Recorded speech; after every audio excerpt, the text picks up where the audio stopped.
Sur Africa 24, l'African Union Journal vous est présenté par Afreximbank.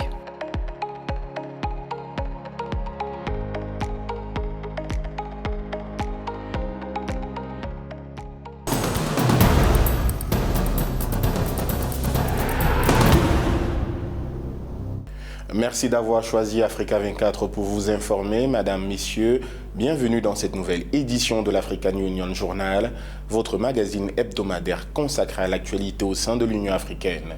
Et pour cette dernière édition de l'année 2022, focus sur le leadership féminin et la contribution des femmes au développement du continent.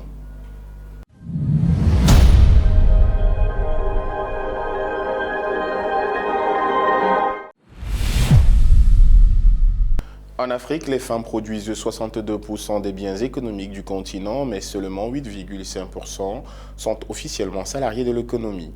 Les secteurs de l'énergie, de la finance et des services à la personne comptent le plus grand nombre de femmes dirigeantes du continent. Et pour atteindre les objectifs de l'agenda 2063 de l'Union africaine, notamment son aspiration numéro 6, des actions se multiplient sur le continent en faveur d'une inclusion pleine et significative des femmes et des filles. Les précisions dans ce reportage signé Nathalie Mo. L'agenda 2063 de l'Union africaine ne peut être réalisé qu'avec l'inclusion pleine et significative des femmes et des filles. Conscientes du défi qui est le leur, les femmes africaines engagent de plus en plus leur leadership au cœur des grands enjeux économiques, politiques et géopolitiques du continent. Sur le plan de la construction de la démocratie en Afrique, on peut voir les femmes militer contre les violences électorales et la prise du pouvoir par la force. Au Sénégal, d'où je suis originaire, les femmes ont compris que leur voix compte grâce à leur carte d'électeur et elles choisissent librement à qui elles vont accorder leur confiance. Lors des dernières élections, elles ont fait le tour des formations politiques en les engageant à ne pas promouvoir la violence. Prendre en compte le facteur humain dans la résolution des conflits et dans l'implémentation des politiques de développement, c'est l'un des points forts des femmes leaders en Afrique. Pour elles, le bien-être communautaire compte. Les femmes doivent être à la table des décisions. Sinon, les politiques sont vouées à l'échec. Pour implémenter leur agenda, les femmes iront dans le détail et prendront en compte des aspects sur lesquels les hommes ne s'attarderaient pas. Elles vont se demander si la rue dans laquelle elles vivent va bénéficier de la fourniture électrique, si leurs enfants pourront aller à l'école.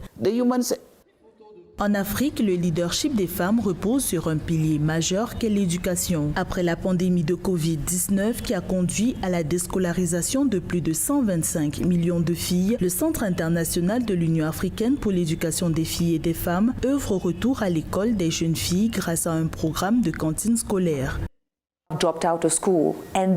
Beaucoup de filles ont été contraintes de quitter l'école. Le ratio de filles déscolarisées est très élevé. 20% de ces filles n'ont pas eu la chance de poursuivre leurs études. Elles n'ont même pas accès à une alimentation de qualité. Voilà pourquoi il est important de faire le lien entre l'agriculture et l'école. Dans le programme de cantine scolaire, nous proposons des repas faits avec des produits locaux à ces jeunes filles.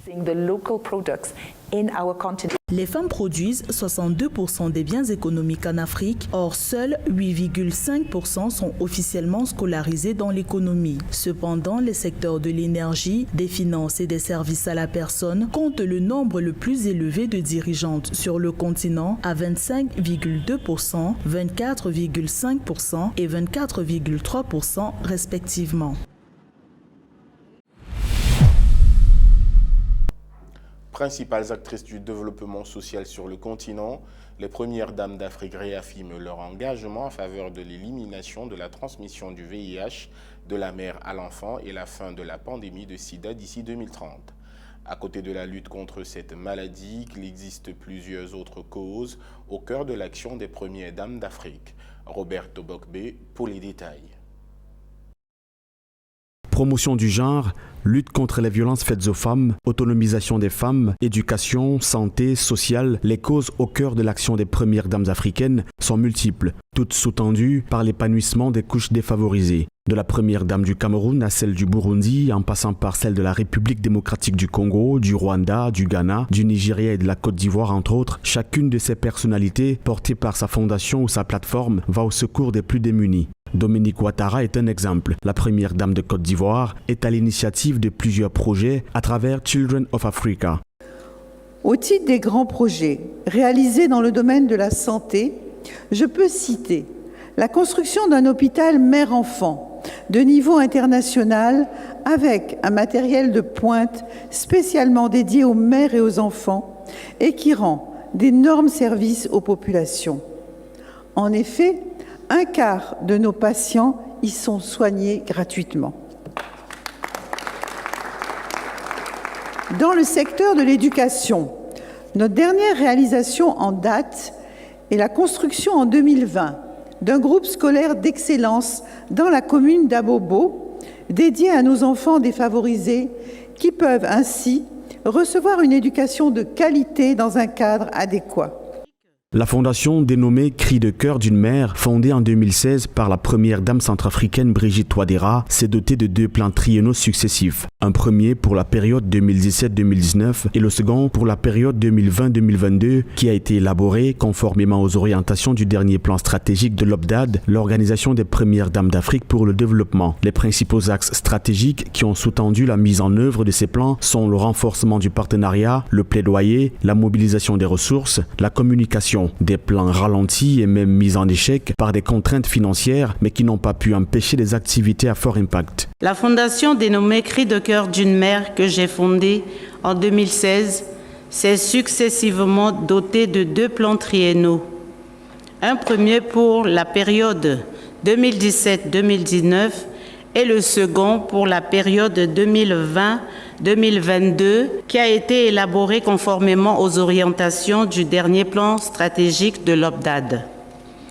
Les principaux axes stratégiques qui ont sous-tendu la mise en œuvre de ces plans sont le renforcement du partenariat, le plaidoyer, la mobilisation des ressources, la communication. Malgré les contraintes financières qui ne nous ont pas permis de réaliser toutes les activités planifiées, des activités à haut impact mises en œuvre par la Fondation en collaboration avec le gouvernement et les partenaires internationaux sont les suivantes. Le VIH-Sida reste le champ d'action majeur des premières dames africaines. Lors de son assemblée générale, organisée à Addis Abeba en Éthiopie, le 11 février, l'OPDAD a adopté son plan stratégique pour 2019-2023 qui décrit les principales thématiques sur lesquelles les premières dames travailleront. Parmi celles-ci, la poursuite de l'objectif de réduction des nouvelles infections à VIH et de la mortalité due au sida, les maladies non transmissibles, l'égalité des sexes, l'autonomisation des femmes et des jeunes, la santé reproductive, maternelle, néonatale et infantile, la sécurité sociale et la protection sociale. L'ONU-SIDA travaille main dans la main avec l'Organisation des premières dames d'Afrique contre le VIH-Sida depuis sa toute première réunion en 2002. J'ai eu le privilège d'être présent à l'époque et j'ai le privilège d'être encore avec vous aujourd'hui. Je vous invite tous à rester engagés pour en finir avec le sida, car ensemble, nous pouvons garantir un avenir meilleur à nos enfants et nos jeunes et une génération sans sida. Les premières dames se sont engagées à poursuivre leurs travaux sur l'une de leurs campagnes phares, Free to Shine, visant à mettre fin à l'épidémie de sida chez les enfants, les adolescents et les jeunes et à maintenir leur mère en bonne santé. À ce jour, la campagne a été lancée dans 15 pays d'Afrique et plusieurs de ces pays l'ont intégrée dans leurs plans nationaux de lutte contre le VIH.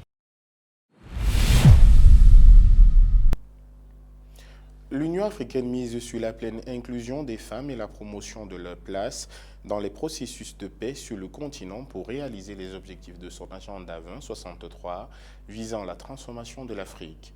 Le réseau des femmes leaders africaines, mouvement soutenu par l'institution panafricaine, vient appuyer cette ambition. Les précisions dans ce reportage signé Absan Bibou. Vers la décennie de la femme africaine, réaliser le capital humain des femmes par un développement social et économique accéléré, lutter contre le fléau de la violence, de l'insécurité alimentaire et d'une bonne nutrition sur le continent africain. Le thème de la commémoration de la Journée panafricaine de la femme, édition de 2022, reflète un désir de voir la problématique de l'autonomisation passer un nouveau cap. C'est ce qui ressort du discours de Nardos Bekele Thomas, la directrice générale de l'Agence du développement de l'Union africaine. Les femmes en Afrique sont confrontées à de nombreux défis socio-économiques et sont soumises à des normes socio-culturelles qui affectent leur capacité à vivre pleinement leur potentiel. Cependant, ce qui est encourageant, c'est que les femmes africaines ont toujours été et continuent d'être résilientes, malgré les obstacles quotidiens auxquels elles sont confrontées. Malheureusement, nous ne pouvons pas poursuivre notre combat pour l'égalité des sexes au même rythme qu'avant. Nous devons redoubler d'efforts. Le sommet annuel de l'Union africaine de l'année 2015 fut celui de l'autonomisation des femmes en reconnaissance de leur contribution au développement de l'Afrique alors que le continent s'apprêtait à mettre en œuvre son plan de développement de 50 ans, l'agenda 2063. Lancé en 2013, ce plan devrait mener le continent vers une Afrique intégrée, prospère et en paix, dirigée par ses citoyens et construisant une force dynamique sur la scène mondiale. Pour passer au concret, il faut affecter les ressources appropriées si elles souhaitent réellement modifier la vie de ces femmes.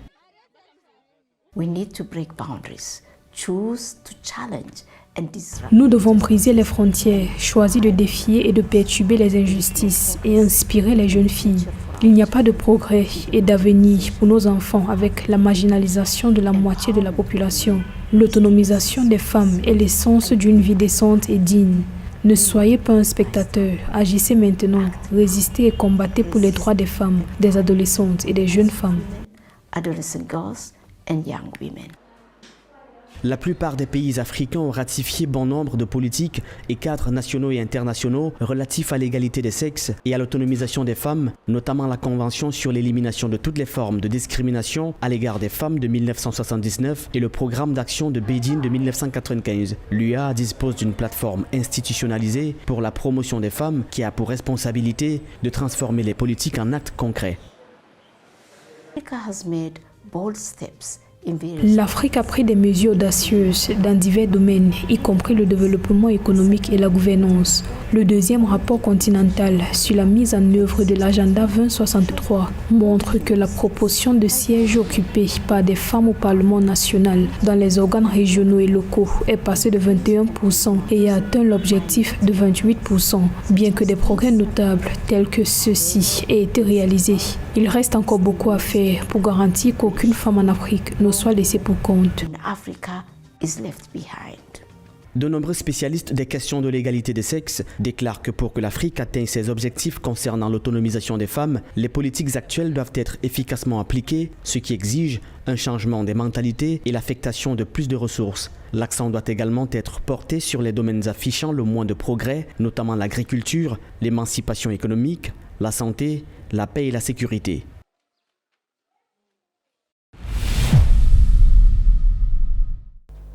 L'autonomisation des femmes et leur contribution au développement du continent font partie des priorités de l'Union africaine.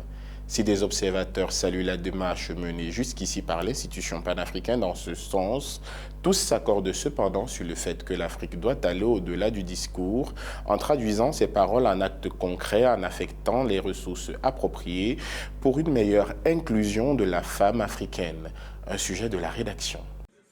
Pour réaliser les objectifs de son agenda 2063, l'Union africaine mise sur la pleine inclusion des femmes et la promotion de leur place dans les processus de paix sur le continent. Le réseau des femmes leaders africaines, initiative soutenue par l'institution panafricaine qui vise à galvaniser un mouvement de femmes leaders pour qu'elles jouent un rôle important dans la transformation de l'Afrique, vient en appui à cette ambition. Nous avons créé une plateforme, un réseau des femmes. Comment les femmes peuvent se mettre ensemble, main dans la main, pour se dire nous allons faire cette plateforme, nous allons travailler sur les questions de paix et sécurité, contribuer des questions de gouvernance. Elles ne veulent pas être juste bénéficiaires, elles veulent être au-devant, à côté des hommes. Les femmes africaines ont un rôle particulier à jouer. Il est nécessaire de les impliquer dans les processus de négociation et de construction de la paix. Pour le réseau des femmes leaders africaines réunies à Malabo en Guinée équatoriale, lors du dernier sommet extraordinaire de l'Union africaine, les femmes doivent être en première ligne pour créer des économies durables et des sociétés pacifiques. Nous devons mettre les femmes au milieu. C'est la réalité. Les femmes peuvent être, je dirais, la force, le driving force. C'est les femmes qui transforment, c'est les femmes qui nourrissent l'Afrique. À côté des hommes, les femmes peuvent innover. et trouver donc les mécanismes, trouver des financements nécessaires. Le réseau des femmes leaders africaines est engagé pour l'inclusion des femmes en Afrique. Du 13 au 15 août 2022, le mouvement des femmes a déployé une mission de solidarité au Kenya pour soutenir les efforts des femmes afin de promouvoir leur participation au leadership et d'amplifier leur voix dans la prévention des conflits pour des élections pacifiques. Une démarche que le réseau des femmes leaders africaines compte poursuivre en vue de renforcer la place des femmes sur le continent. Mon pays, dans son engagement envers l'agenda Femmes, Paix et Sécurité, a initié plusieurs activités telles que l'adoption d'une feuille de route ainsi que la constitution des comités politiques et techniques. Des étapes qui nous permettront d'achever bientôt la préparation d'un plan d'action national pour les politiques de développement des femmes. Je voudrais dans ce sens vous informer des importantes résolutions adoptées en faveur des femmes par le 7e Congrès national ordinaire du Parti démocratique de Guinée équatoriale qui s'est tenu récemment et qui, entre autres décisions adoptées, a fixé à 35% le quota minimum de participation des femmes aux sphères de décision. L'agenda 2063 de l'Union africaine appelle à une société plus inclusive dans laquelle tous les citoyens sont activement impliqués dans la prise de décision et dans laquelle aucun enfant, femme ou homme n'est laissé pour compte ou exclu sur la base du sexe, de l'appartenance politique ou d'autres facteurs. L'actualité cette semaine à l'Union africaine, c'est aussi l'appel de l'institution panafricaine aux médias africains pour un changement de la narrative africaine et sur la revalorisation de l'image de marque du continent. C'était au cours d'un voyage d'études des lauréats de la bourse de l'Union africaine des médias 2022. Et le président en exercice de l'Union africaine, le chef de l'État sénégalais Macky Sall et le président de la Commission de l'Union africaine Moussa Faki Mahamat ont tous deux condamné publiquement le coup d'État signalé en Gambie le 21 décembre 2022. Et puis le département du développement économique, du commerce, de l'industrie et des mines de la Commission de l'Union africaine a organisé à Nairobi au Kenya du 13 au 16 décembre 2022 la première conférence des exportateurs de l'Union africaine.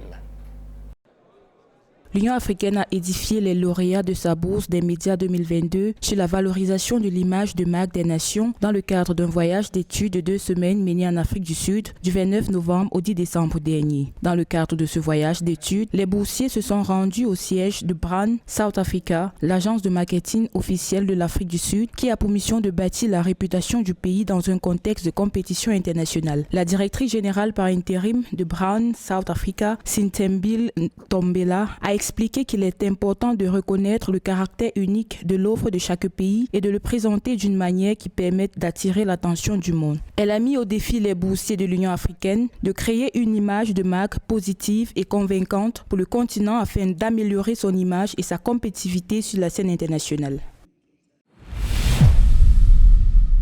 Le président en exercice de l'Union africaine, le chef d'État sénégalais Macky Sall et le président de la Commission de l'Union africaine Moussa Faki Mahamat ont tous les deux condamné publiquement le coup d'État signalé en Gambie le 21 décembre 2022. Pour le président Macky Sall, l'Union africaine rejette avec vigueur toute prise de pouvoir par les armes et reste solidaire du gouvernement gambien. Le président de la Commission de l'Union africaine a pour sa part rappelé le soutien à la position de la CEDEAO et différents textes de l'Union africaine qui rejettent fermement toute tentative de changement anticonstitutionnel de gouvernement en Gambie ou dans tout autre État membre. Des soldats ont été arrêtés après le coup d'État manqué contre le président Adama Barrow à la tête de la Gambie depuis 2017.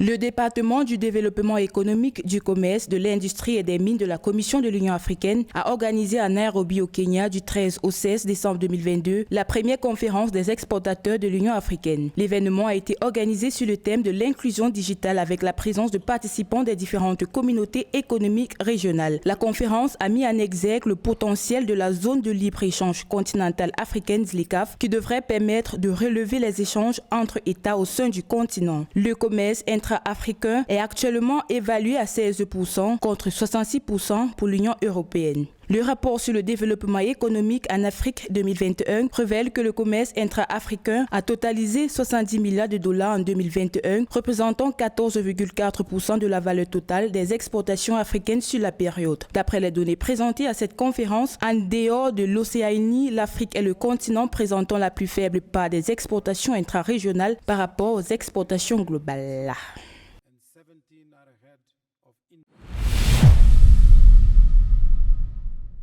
Contribuer activement à la mise en œuvre des réformes financières de l'Union africaine et à la promotion du genre sur le continent, tel est son objectif. Porte à prison du Dr Monique Nsanza-Baganwa, première femme à occuper le poste de vice-présidente de la Commission de l'Union africaine. Économiste de formation, la Rwandaise a été élue à ce poste en février 2021. Joël Ballot dresse le portrait de cette ancienne lauréate du Women World Banking. À 51 ans, le docteur Monique Nsanza-Baganwa, de nationalité rwandaise, est la première femme à occuper la vice-présidence de la Commission de l'Union africaine. Élue en février 2021, Monique Nsanza-Baganwa, économiste de formation, joue un rôle prépondérant dans la mise en œuvre des réformes, notamment dans l'administration et les finances au sein de l'institution panafricaine. Les 4 points que j'ai évoqués plus haut sont d'abord d'aborder les questions de gouvernance, de responsabilité et de lutte contre l'impunité. Le deuxième est dans le domaine du capital humain où nous nous engageons à mettre en œuvre des réformes dans le recrutement pour attirer les talents, les retenir et gérer les performances. La troisième réforme concerne les finances. Je me suis engagée à conduire la mise en œuvre de la réforme financière et à veiller à ce que nous améliorons notre gestion financière à travers des rapports d'audit propres. Décidée à faire rayonner l'Union africaine durant son mandat de 4 ans, Monique Nsanza-Baganwa, du haut de ses 25 ans d'expérience dans le domaine de l'économie, entend insuffler une nouvelle dynamique dans la sphère financière de l'Institut.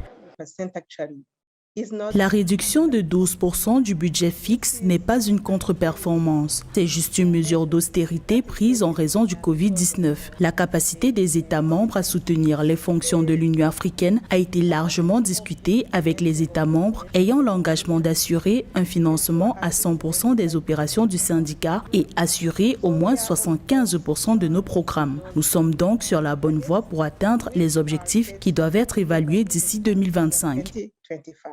En tant que première femme vice-présidente de la Commission de l'Union africaine, Monique Nsanza-Baganwa insiste sur sa contribution à promouvoir les questions de genre, un leitmotiv qui fait partie intégrante de son processus de développement, aussi bien au temps où elle était au ministère des Finances du Rwanda qu'à ce jour où elle collabore à la mise en œuvre des réformes financières de l'Union africaine. Je crois en la force des femmes juste sur la base des simples mathématiques. Vous le savez, nous sommes plus que la majorité des citoyens de l'Afrique. Et les femmes en Afrique, vous les retrouvez en pleine activité dans tous les secteurs, notamment dans le secteur de l'agriculture. Mariée et mère de 3 enfants, Monique Nsanza-Baganwa est connue au Rwanda, sa terre natale, pour avoir occupé la fonction de vice-gouverneur de la Banque nationale du pays, plusieurs fonctions ministérielles. Aujourd'hui, grâce à son expérience dans le domaine de l'administration et de la gestion des finances, Monique Nsanza-Baganwa est une figure emblématique de la gente féminine.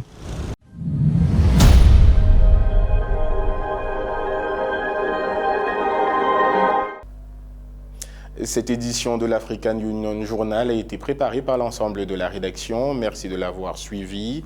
Retrouvez dans un instant une nouvelle édition de l'actualité sur Africa 24. Et vous le savez, l'info continue sur notre site africa24tv.com, sur nos réseaux sociaux Facebook, Twitter, LinkedIn et YouTube.